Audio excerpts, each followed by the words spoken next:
you make sure you try not to embarrass the Fox family today. And that'll be my number one mission. It's a pleasure to see you, and it's a pleasure to chat with you about agriculture and biological engineering at Mississippi State University. You know, part of what I have to say, I learned from John K. Bettersworth's book, The People's University. If you've not read that history of the first 55 years, I invite you to do that. And my other sources are departmental records and other activities, which proves that if you copy two or more people, that's research. If you just copy one, that's plagiarism. Okay? So I just want to make clear up front, this is the result of research. And everything I have to say. The history of this department is 122 years old. And I'm not sure I need to tell you, but I've been here for half of that time, 61 years. The old foxes, as someone told me earlier, you're looking good, which reminds me of the 4 stages of life. Childhood, adulthood, you're looking good, and don't he look natural?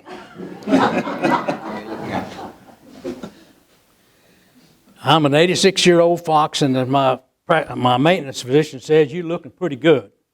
I share that with you is because we've been here since 1962. A 25-year-old kid fresh out of Iowa State University with a PhD degree in engineering mechanics and agricultural engineering. And most of my friends at Iowa State could not understand why we wanted to move to Mississippi State University. And my family even questioned that too, because 1962 was not a real happy time to be in Mississippi. But it seemed to me that it was the right thing to do.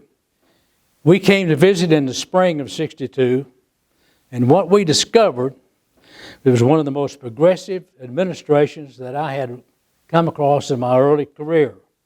Dr. D.W. Carver had just been named president and absolutely turned this institution 180 degrees. Bill Giles was the vice president for Ag. Lewis Wise was the dean. Harry Cimarron was the dean of engineering. And Jim Anderson was the department head who had just come in 1962. This seemed to be the right thing to do at the right time. And it was kind of interesting because we had a choice of 5 universities in the South. And I'll leave that later on to tell you who they were. But let me give you just a little bit quick history about Mississippi State, then I'm going to move into the department. Mississippi State University was founded in 1878, result of the 1862 Land Grant Act, the Morrill Act. But the first money came to Ole Miss, but they squandered the money away and couldn't do anything with an agriculture college. And then the second phase of money, which was available in 1878, Alcorn A&M got a significant portion of that money. But in 1878, Mississippi State University was established with Stephen D. Lee as the first president. If you did not know, he was here for 12 years, left in 1890, and was the first superintendent of the Vicksburg National Military Park in Vicksburg, Mississippi. And if you've not been there recently, I would invite you to make a trip and visit that park, and also the new museum has just opened. A new museum has just opened called the Civil War Museum of Vicksburg. And what's interesting, it's owned and operated by a black citizen of Vicksburg, a guy by the name of Charles Pendleton, a delightful person. After the establishment of the university in 1878, we discovered, it's important to teach stuff, but you need to do some research. So in 1890, we had the experiment station passed. Then we learned we need to be sharing with others in the state as much as we could. So in 1914, we had the establishment of Extension Service. Let me share with you the beginning of the department. It actually started in 1901 as a program of rural engineering in the Department of Rural and Civil Engineering in the College of Engineering. In 1903, the College of Agriculture was established, and it transferred the program to the College of Ag And the first department head was Jesse W. Fox. No, he was not a cousin of the old Fox. We were no kinfolks, but his family came from the eastern part of Octavia County, from the Fox plantation. And Jesse Fox was a prominent member of the faculty. Left here in 1909, in which he became the experiment station director, and then finished his career as the chief executive for the Delta and Pineland, the major seed company. Following Jesse Fox was a guy named Wagner, and he didn't last very long, a couple of years. Dan Scotes, who was named the department head in 1910, left in 1919 and went to Texas A&M to establish the Department of Agricultural Engineering at Texas A&M University. And if you go to Texas A&M and you've been there, you'll discover there's a cotton bale in the lobby of the Texas A&M Ag Engineering Department, and it was ginned in West Point, Mississippi in 1923, and old Dan took it with him. Had a short run with Gross, a guy named Gross, in 1919. In 1922, Claiborne Howe, W.C. Howe, was named the department head and remained there until 1962. Let me share a story with you about Prof. Howe, and I see a couple of guys reminds me. When I came here in 1962, the senior members of the faculty was John C. McWhirter, not this one, his father, John C. McWhirter, and Felix Edwards was the father of Mr. Edwards. So these two gentlemen, along with Glover and T.N. Jones, were senior members of the faculty. Emmett Kimbrough was others. He became the department head, and Anderson was in 62. In 1953, agricultural engineering was accredited by what we call now, I think it's Accreditation Board for Engineering. In those days, it was ECPD, Engineers Council for Professional Development. It was the first accredited, and at that point, the curriculum was transferred to the College of Engineering. In order to have accreditation, it had to be in the College of Engineering. And at the same time, a curriculum in agriculture was created called Farm Equipment Management and Sales, which in 1963, we discovered that those graduates, they were doing a whole lot more than just selling farm equipment. So in 1963 is when we created the program in Agricultural Engineering Technology and Business, AETB as we know it today. So we're kind of moving along. Let me finish my department heads sequence, and then I'll move on. So I became the department head in 67. It's a little bit different today than we hired administrators in those days. I remember this like it was yesterday. Jim Anderson asked if I would stop by his office one Wednesday afternoon, the first early part of March. I said, yes, sir, I will. He said, just want to let you know that I've just told Dr. Wise, who is now the vice president, that I would accept his offer as the dean of agriculture. And we want you to be the department head. You take your time and think about it, but we have to know by Friday. So Friday, I go home and tell my wife about this, and she cried about it. She says, what's wrong, honey? She says, well, we'll never get out of this place. So we're probably like many early faculty members. We come with the idea that you're not really going to stay, but the next thing you know, things happen and you do. So after I left in '89, and that's another story about the College of Ag, Jerry Gilbert was the department head. Ken Mathis in '89, Jerry Gilbert in '96. Joel Baumgardner, who was a member of our faculty, is now at the University of Memphis and head of their biomedical engineering program, was the interim department head for a year until Bill Batchelor was named in 2005, Dr. Pote in 2010, and Dr. Thomason in 2020, which brings us to the end of the department heads sequence. And what's interesting, Prof. Howe was here for 40 years. and I survived for 22. The half-life of a department head is usually about 10, and sometimes even less. The thing that attracted me most was Dean Simmerall, Dean Wise, Mr. Levick, the experiment station director, and Anderson, administrators. And here's a department that's administered by 4 different administrative units, accounting extension. So how do you make it and how do you survive? It was real easy because we had some real giants that were not self-centered themselves. They have no problems with their self-confidence, and I never had a single problem between the Dean of Ag, the Dean of Engineering, the Director of the Experiment Station. Now I will share with you, I might have been a little sneaky.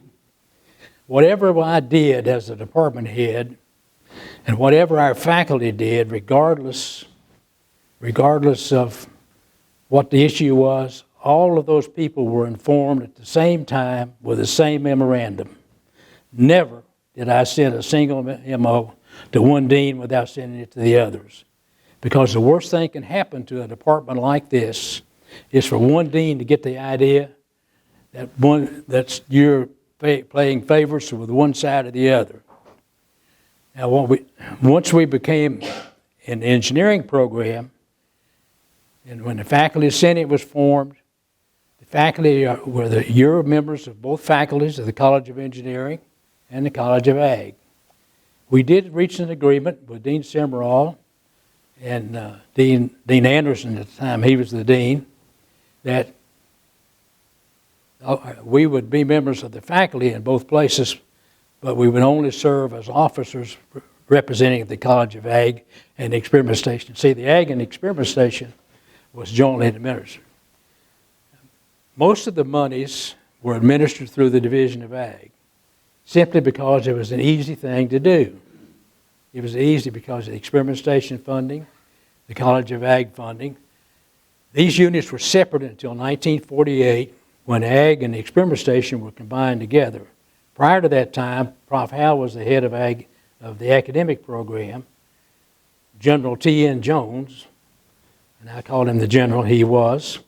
General Jones was the head of the Experiment Station Ag group, and Mr. Copeland was the head of the extension group in Ag engineering. So here we are in the early 60s. The enrollment began to decline. We were looking at 12 students in Ag engineering, about 10 or 12 students in AETB. And we began to think, what is it we should be doing? What is the future? Well, we discovered whenever you have a major, like a curriculum, that's tied to an industry, it usually, the enrollment fluctuates pretty much driven by the industry. What we wanted to do was to find a program that's a modifier, that's an academic unit. We just simply looked around. Electrical engineering, its birthright was in physics. Mechanical, mechanics. Civil, we know where civil came from. The petroleum engineering, chemical engineering. Chemical engineering, everyone knew what it was. So we thought, well, why not biological engineering? At the same time, in the early 60s, 65, 66, Rensselaer Polytech, Rose Holman, they began to explore programs in biological engineering. So you said, why don't we explore that? As you look at the hierarchy of biological engineering, you can look underneath that as agricultural engineering, forest engineering, biomedical engineering, sanitary engineering, bioenvironmental engineering. Most all of those were driven except for the major biological engineering, academic. So we began to explore the idea of creating biological engineering. This was in 1966. You have certain defining moments in your life. This is another one. Dr. Giles had become president in 1966 after Dr. Culver had returned to North Carolina as the chancellor of University of North Carolina at Chapel Hill. So Dr. Jim Anderson and I, one Saturday, were visiting with Dr. Giles. And we'd been working on biological engineering and going up through the channels, all the deans and all the vice presidents. We didn't have as many in those days. We had fewer, but they were still had enough. So we were going through all those channels, and things kind of bogged down. What are those upstarts doing? But what I remember was Dr. Giles. He met us in the road one Saturday afternoon. He said, "Jim, I just looked over the program that you guys have been doing over in biological and ag engineering. I think the time has come for us to do biological engineering." We said we do too. So in 1967, July, we had made our proposal. Now, we had changed department heads, Anderson and Fox in 67, in April. The Board of Trustees approved the biological engineering. Our original proposal had the name as Biological and Agricultural Engineering.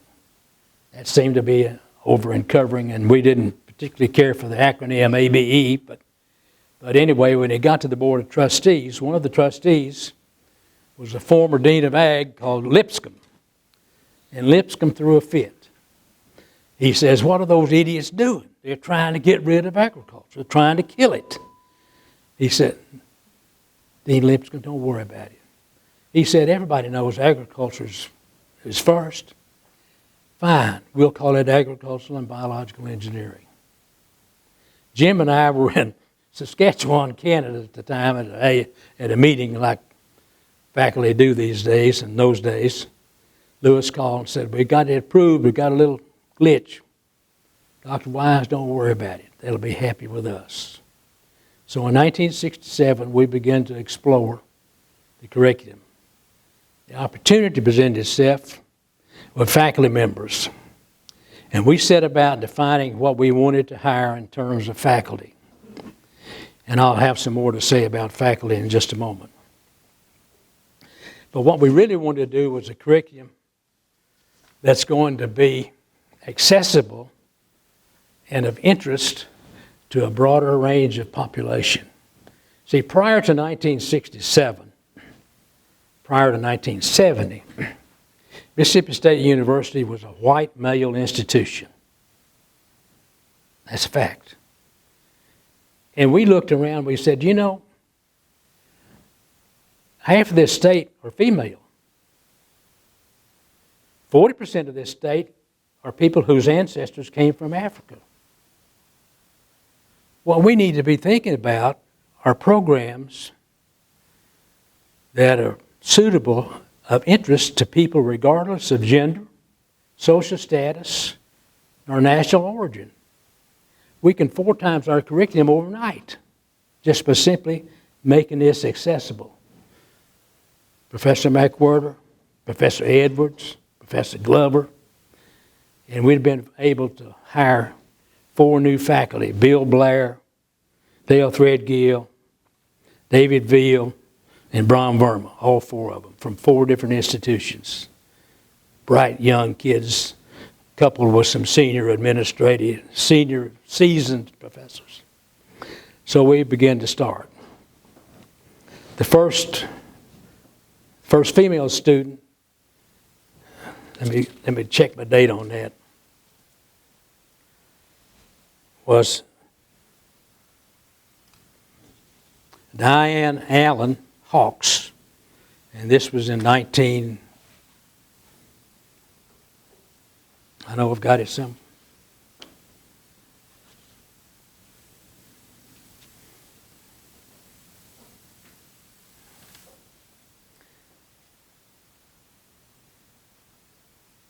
Diane Allen Hawks was, and our first female graduate was Diane Bowers.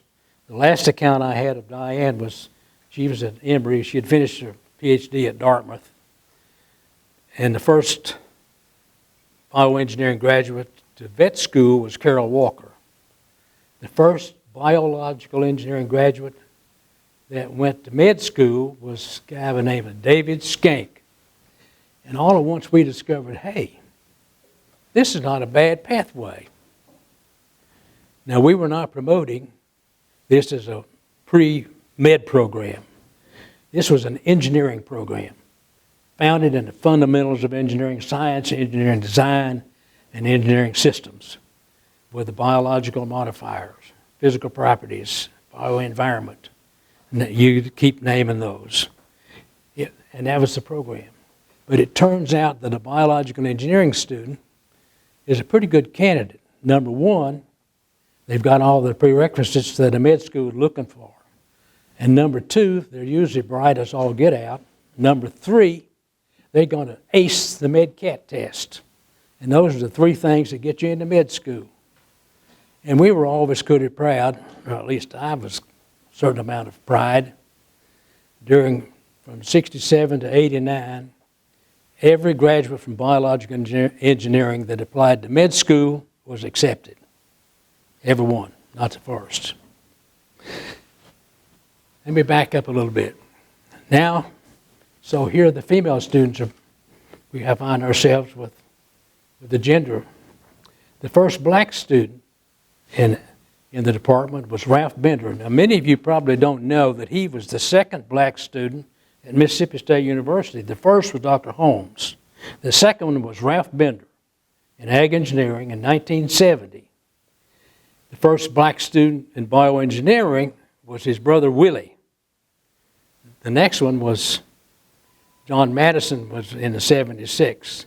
So here we begin to see an enrollment pattern that was what we thought was a little bit more exclusive than a non-exclusive kind of person. By the way, if you have questions, you can interrupt. I do that. Someone said you dressed pretty well today. Well, the reason for that, I was a 30-year-old department head, and I wanted to dress so you could tell me from the students. Okay? And they always seem to appreciate that. So what did we have to be successful? First one, our faculty. And faculty, remember I told you we had some seasoned faculty with experience. The first computer at Mississippi State University, some of you may remember, was an old analog computer called GEDA that we got from Goodyear and put over in the engineering center. Johnny, you may remember seeing it. And the first one into the department was an analog computer that we acquired in 1964. By the way, the internet began to come on surface. I remember this about 1983 or 84. We could communicate with Purdue and University of California at Davis. We had some bright young folks who could do those sort of things. The faculty are the key to it, and we were fortunate to hire those kind of faculty. And one of the things we look for, what are your expectations of a faculty member?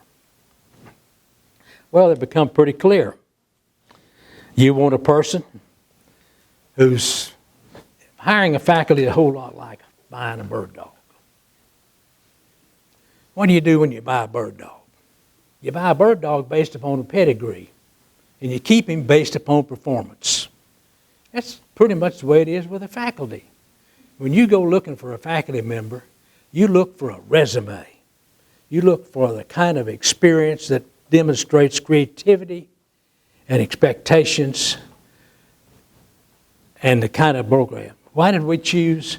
We said our first was Oklahoma State, Auburn, Missouri, and the other one was NC State. So why did we hire those people? A broad perspective, basis. We knew what we were at Mississippi State University. What we wanted to do was to broaden that background. So that's the first thing. You hire them to be creative. What do you expect? You expect them to participate and involved in creative thinking. We call that research, and we call it.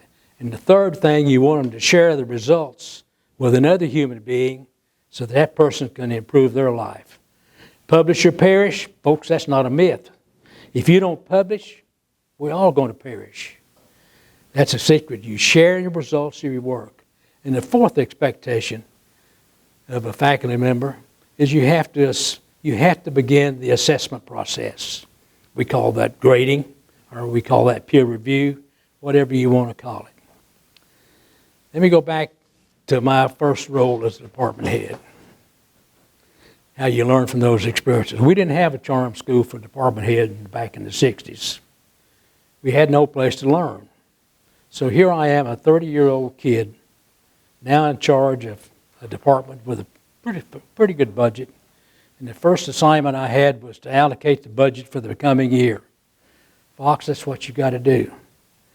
Now, prior to this appointment, I'd had some pretty firm discussions with my fellow department members, namely Mr. Kimbrough, Professor Edwards, he was always a gentleman, and Professor McWhorter. These are true Southern gentlemen. They were pretty tactful. They could tell you to go to hell and you'd look forward to the trip. But here I am, got to do this. And I said, there's got to be a better way. It's going to surprise you, the annual review that you folks do. The first one was done by us in this department in 1968. I said, we've got to have a better way of which we allocate resources. So I said, okay, what it is you want to do? I said, it's pretty simple. What did you do last year that's worthwhile? Secondly, what are you going to do next year? Third, what kind of resources do you need to be successful? And what kind of help do you want from the old Fox? That were the fundamental parts of the annual. If you look at the annual review today, it's embellished by all the bean counters over in human resources. It's embellished. You fill out a lot of forms. So, and then we had an assessment. The year's work was unsatisfactory, satisfactory, excellent, or superior. Now that's well and good. We've got all this review. We've got an assessment of performance. Now, Fox, you're not supposed to judge people. I said, I understand that. You should be known by the fruits of your labors, and I'm a pretty good fruit inspector. So what we're going to do, we're going to have this assessment, and we're going to make sure that the salary is tied to the performance. The way we did it worked for me. I don't know how it works for the others. I simply each year we would get a pool of salary money. And I would take 60% of that and allocate it across the board. The other 40% I'd set aside. And based upon the performance review, a minus X, X, 2X, or 3X. Based upon if your performance was superior, you had a 3X. So I simply added up the total number of X's, divided that into the pool of money, it got a value for X. And that was the way we allocated the performance ratio. So if you're a young, hotshot assistant professor, outstanding, you move acceleration pretty good. Senior professor, across the board adjustment is pretty good. The second thing that come out of this department is we begin to have promotions. And I said, okay, that's good. How much money goes with this? Oh, there's no money. I said, what? You mean you're promoted from an assistant professor to an associate professor and you don't get an incentive? So we said, no, we want to fix that too. So each promotion, we began to put a stipend with each promotion. If you move from associate to professor, it was X number of dollars. Why?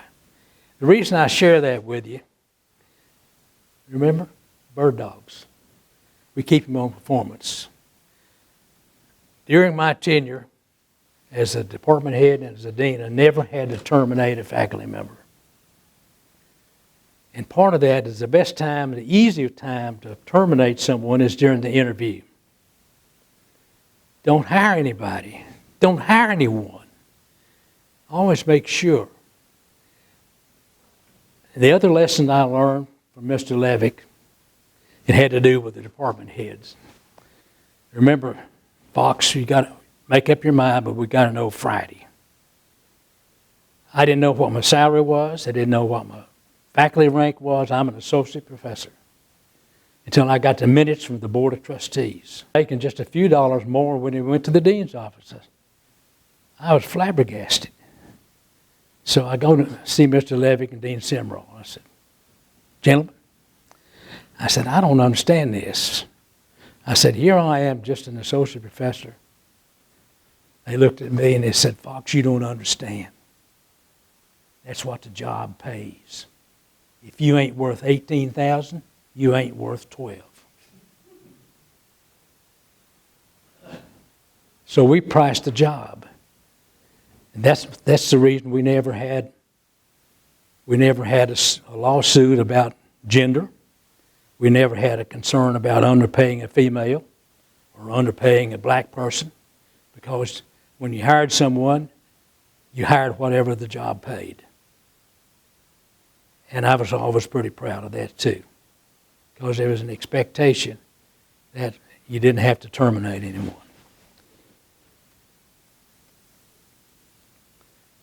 In 1989, here I am, things moving along. Oh, I want to say something about sabbatical. Faculty members, your effectiveness as a function of time tends to approach some level in an asymptotic fashion. You think about it. It goes up like this. And in true engineering form, you never get over that hump. You never get over that level unless you have some kind of a forcing function to jump on that equation. That's what we call a sabbatical. Now, in the chicken business, we call it molting. Okay? A sabbatical. About every 7 years. And by the way, if you've been here 7 years and you've not had a sabbatical, you ought to think about it. 6 months at full pay. A year at half pay. And anywhere you go, you're going to get some more money. I would invite you to consider that. I thought about my own career. Why are we here? About every 6 or 7 years, something significant happened to the Fox family that changed us and put us on a new curve. 1985, nothing had happened in about 6 or 7 years. Didn't see anything on the horizon. There wasn't any dean's jobs available, and I didn't want to leave. I'd already been named the director of the local bank, so that wasn't anything there. So what am I going to do? Tell you what we're going to do. We're going to take a sabbatical. So from July 1, 85 to December, we packed up our 15-year-old youngest son and moved to Montgomery, Alabama as a special assistant to the Commissioner on Higher Education for the state of Alabama. Spent 6 months, absolutely marvelous time. Fred Schumann, who was a great guy on our faculty, had finished his PhD at Oklahoma State, was the interim acting department head during that period of time. Didn't miss a beat. Absolutely come back with a renewed focus, a renewed interest. And some of you were around here in 85 and 86, but it made a big difference in our lives and hopefully in yours. So if you've not done that, I would invite you to do it, because it's first of all, you do it. I mean, it's there. Dr. Thomason, I'm just not meddling in your business. Not meddling in your business. You better figure out a way to get the money. I share now that nobody can do anything to me, I share a little secret with you. My first year as a department head, I learned that the bean counters, the finance people,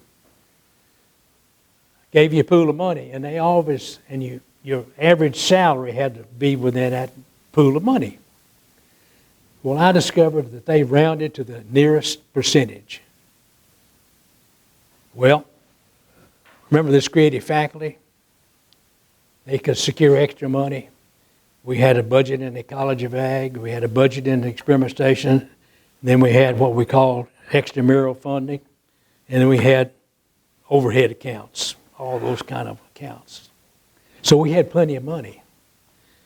So what our old Fox did, and everybody was on a joint appointment. That's so that you're not separate, on a joint appointment.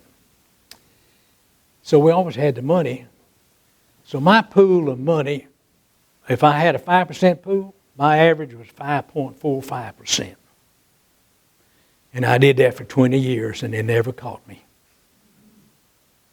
20 years at 0.5% a year is 10%.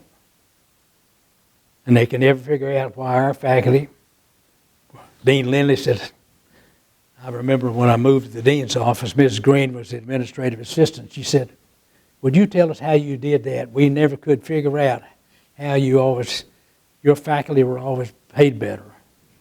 And I shared with her because there wasn't anything they could do then. And besides, I didn't want a bunch of department heads doing that to me. Remember, now I'm the dean. Well, that was another opportunity. So the dean of ag thought that was a good idea. College of Agriculture and Home Economics. Now, home economics was a relatively new curriculum. The first student in home economics in Mississippi State was in 74, 75. Prior to that time, the academic program for home economics was at the W. Now, we had an extension and we had a research function. So we had the home economics in terms of the division, but we had no economic program. But Dr. Giles and Dr. Wise thought it would be okay if we could have that, for attraction for young women. Well, remember, this was in the late 60s now. This is the late 60s. And some stereotyping. We changed that in the 70s. So in 1970, we now have an ag home economics. And I looked at that program. It had a program in fashion merchandising, a program in nutrition, a program in interior design. I said, goodness gracious, we need to be thinking about a school of human sciences.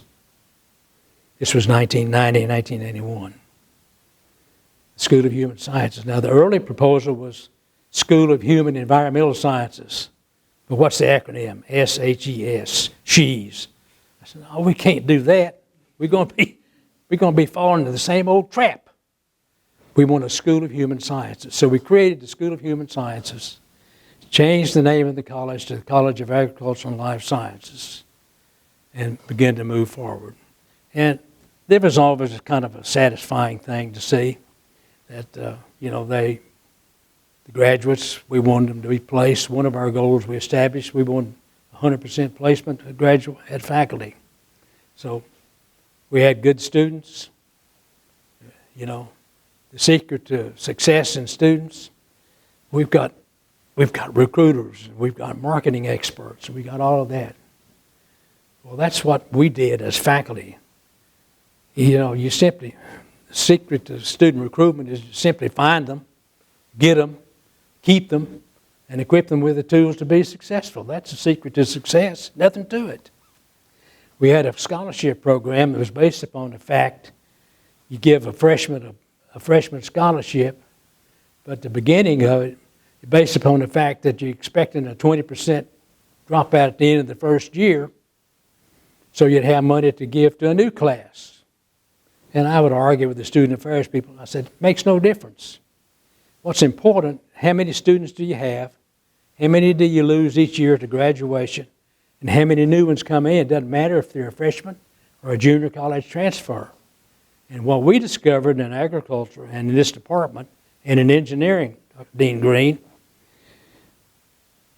junior college transfers, there's actually not a single digit difference in the academic performance of a junior college transfer and a student starting as a freshman at Mississippi State. Not a single difference. And it's based upon the background and study. So, the curious, intelligent, creative, know how to fix things. I'm going to say a little bit about tenure. Tenure for faculty is the most precious thing there is in an institution of higher learning if you intend to promote excellence. Tenure is not a haven for the incompetent. You'll hear politicians say that. We've got to get rid of all those tenured faculty. They're a major cost to higher education. Now, Mississippi State University has not always had tenure. The first tenured faculty at Mississippi State was in 1964, when the Board of Trustees allocated tenure. And I remember Mr. Levy came to the department. He said, Anderson, you and Fox are the only non-tenured people we have. We can fire you anytime. But all the rest of them are professors because they were all tenured professors. Hallowed. And how did I learn my experience on this? You know, I told you we're usually a series of defined moments. 1974, we had a senator who was the chairman of the Appropriations Committee by the name of Bill Bergen. Now, Big Bill Bergen was a good friend of Mississippi State, but he got a little bit greedy. You know, he would instead of taking a 5% cut of money that he helped get, he took a 90% cut. Well, you know the outcome. But anyway, Senator Bergen thought it's time for us to get into the winemaking business. So the legislature passed a bill to have winemaking in Mississippi State. We built the wine lab in 1974. It's on the North Farm. Ag and Bioengineering, we were the designers for that. And I think, no, it was Brasher that worked in the shop, and we built a lot of micro-vinification equipment with the winemaking. So now we're growing wine. Senator Bergen owned a property just east of town. He decided he's going to get into the wine business. Planted all kinds of French-American hybrids, muscadines, and it was good. But we had a viticulture professor by the name of Gene Overcash, he was kind of a crusty old professor, but he was really a sweetheart. Told the senator, said, Senator, you're wasting your money. You planted all those French-American hybrids, and they're going to die. 5 years, they'll all be dead from Pierce disease. He didn't like that at all. So we're now entertaining the senator at the wine lab with the fruits of our labor. Fruits of the vineyard. Senator says, Lewis, Overcash is done talking to me bad. He said, I want you to fire that blankety so-and-so. Said, he's an idiot. Now, Senator, you know I can't fire Dr. Overcash. He's a tenured professor of horticulture. Did I learn a great lesson? Because what would have happened is Dr. Overcash would have been the same thing that happened to all of the people in the Bilbo era prior to the formation, when the accreditation was removed from the Southern Association for Accreditation, when Governor Bilbo come in and fired half the faculty at Mississippi State University because they were on the wrong side of the fence. Tenure is a precious commodity. Don't ever let anyone tell you about it. The relationship between engineering, agriculture, experimentation, extension, by the way, remember they're separate, but we put those together in 1986. And one of the big fights was that up until that time, extension was an entirely separate funded unit, separate faculty, separate group of people, and would tolerate each other between the experimentation and the academic affairs. So it became apparent that that's what we really needed to do. And some of my colleagues in the college were a little bit snobbish. They didn't think that the extension faculty should be full professors, particularly the leaders of the unit should be a full professor when they transferred into the unit. So it created a little hassle. I took the different view. John McFay was the leader of extension. Dalton Miller was the associate extension. I said, we'll transfer them at the same level of professorship as they have in extension. We're not going to have it, because it'll correct itself. It'll correct itself. And it's a major step with having the academics, the experiment, the research, and the extension, all faculty in one place. One of the things we did in the early days, you would hire, remember, you didn't hire many senior PhDs until about 1990, because there weren't many. What you hired was fresh, young pups right out of graduate school. Now, the worst thing you can do is to put a fresh, young PhD in front of a bunch of freshman students. I didn't let them teach freshmen. I did the freshmen. I put those young PhDs in our graduate program and our senior faculty. And after about 5 or 6 years, and by the way, had a heavy research appointment, so that during that 5-year period, you could have enough time to do research to build your resume so that when tenure rolls around, you're not going to get a 6-year contract. And that's another story. You know, so you keep them in research. After about 5 years, you let them teach a little bit of the sophomores. And after about 10 years, you let them do a little extension work. Okay, because now they're seasoned. I see you're smiling. You know what I'm talking about. It's relationship with others. Education is simply the process of learning how to think critically and a few things worth thinking about. That's all there is to it. All the other stuff is just things we add on. Now, don't ever let the tools of the trade override the critical thinking. I have a concern that so many faculty members can spend a lot of time on a keyboard. You think about it.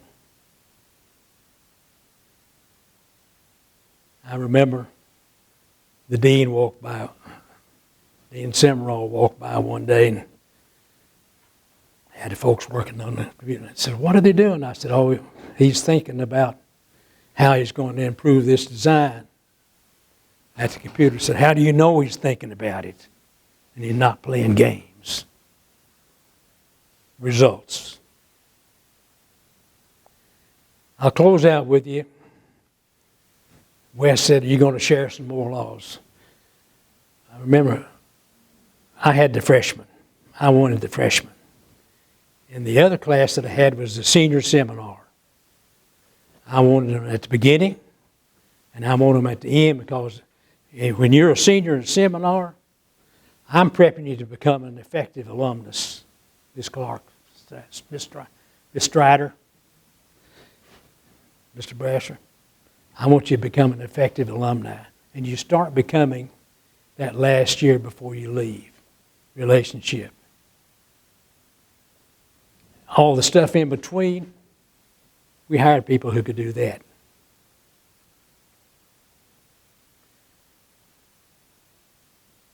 Well, remember the students? Smart Fox always has more than one entrance to the den. What that means is a contingency plan. When the dogs start chasing you, you want, and remember, when the fox has a gun, the rules of engagement are different. A dumb fox tries to occupy more than one den at the same time.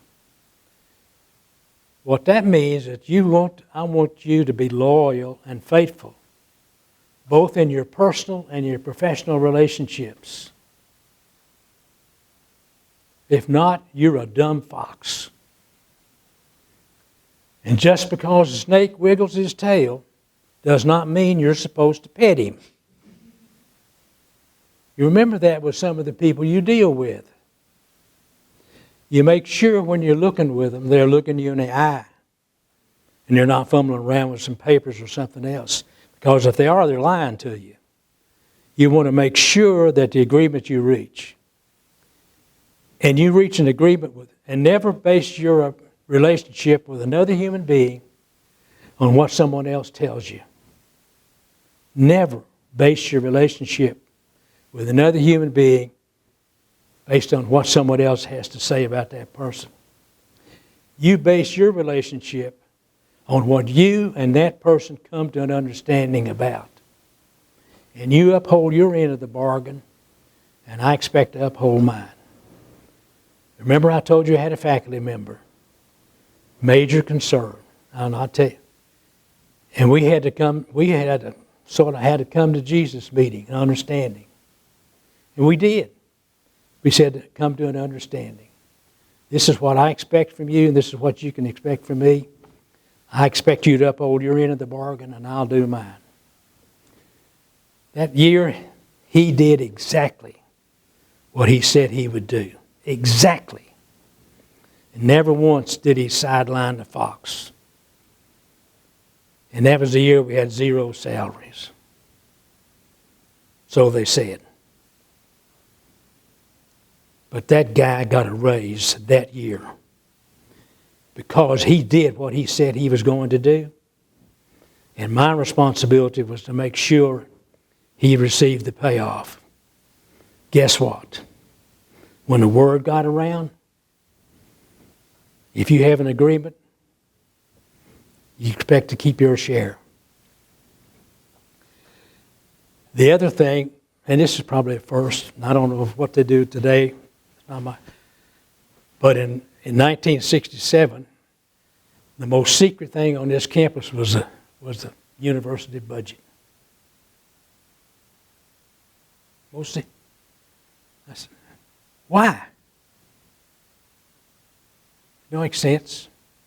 Remember, we had worked out a process for review. We had worked out a process for reward. We had a process for understanding and expectation. I said, we're going to share the budget. So in 1969, the first year, I gave a faculty member in the department a complete copy of the departmental budget. Everything. Salary, everyone. I said, if you don't understand what these are, then I either did a bad job or I need to help you understand what it is. I want you to understand what this is. I want you to know. Because we're partners in this. We're partners, and we're all going to work together to get the money. And I was always pretty proud of those folks. 1972, we had another young student come to campus, and it was our first university president. Jerry Gilbert showed up as a freshman in bioengineering, and all of you remember Dr. Gilbert, so he hired some of you. Dr. Toe is the last person that the Fox hired that's still on the faculty. And I was always kind of proud of that because he was not the first Asian person. The first Asian person we hired was, remember, we wanted to have a diversified, inclusive faculty. And I remember Dr. Dallas Chin in 70, I think it was in 76. We were again, our second go around were faculty members with Bill Blair and Larry Dooley and Dallas. And Dean Simrall called me over and asked me about this. He said, Fox, I see you wanting to make an offer to Dallas Chin. Isn't he Chinese? I said, yes, sir, he is. I said, he's from North Carolina State. He said, what do your students think about Dr. Chin coming in? I said, I'm glad you asked me that question. I just talked with our outstanding senior from Cleveland, Mississippi about that. He said it'd be a fine thing for me to do. By the way, that student's name was Dewey Chin. You know, I always appreciated Dean Simrall, Dean Lindley, and Director Bost, and Director Anderson, Director Foyle, because they let us do things that we were big enough to do. And it's a pleasure to me to notice now that all around the country, biological engineering is, we finally changed the profession, ASAE, to agricultural and biological systems, I think it is.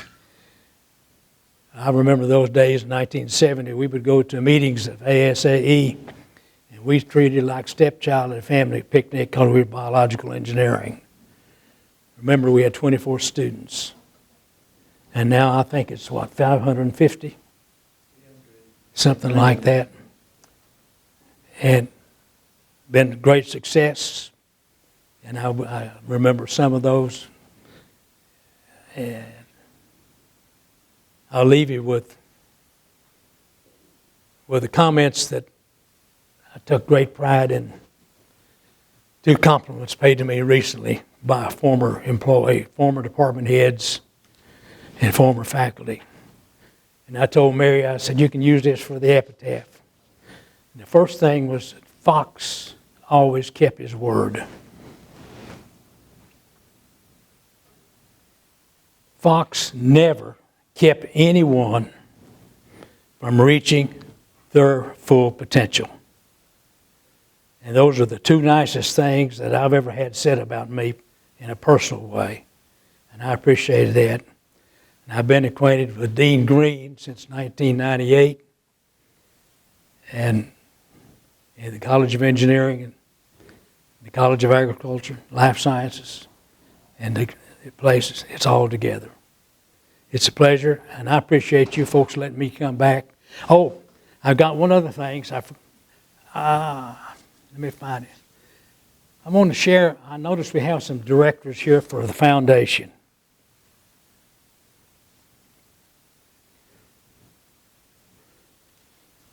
Somebody got my note. First, the Development Foundation was in 1960, Dr. Colvard. The first director was Jake Thomas. The next one was Doug Allen. Art Davis was the director. And after that, I don't remember the next one because he was a director when I became dean. And the first development director for the College of Ag and Life Sciences was Jack McCarty. And I had the pleasure of hiring Jack McCarty. And my claim to fame is that I did not overcoach him. And he's a great person. He and the assistant dean in the office with Gary Jackson were the 2 that kept things running smoothly. And both of them kept the Fox from making big mistakes. But those were the directors. Jack McCarty was I think it was 1991, first director. Now he's the executive director. And we appreciate the directors, both of them in their place. I'm open for questions and appreciate you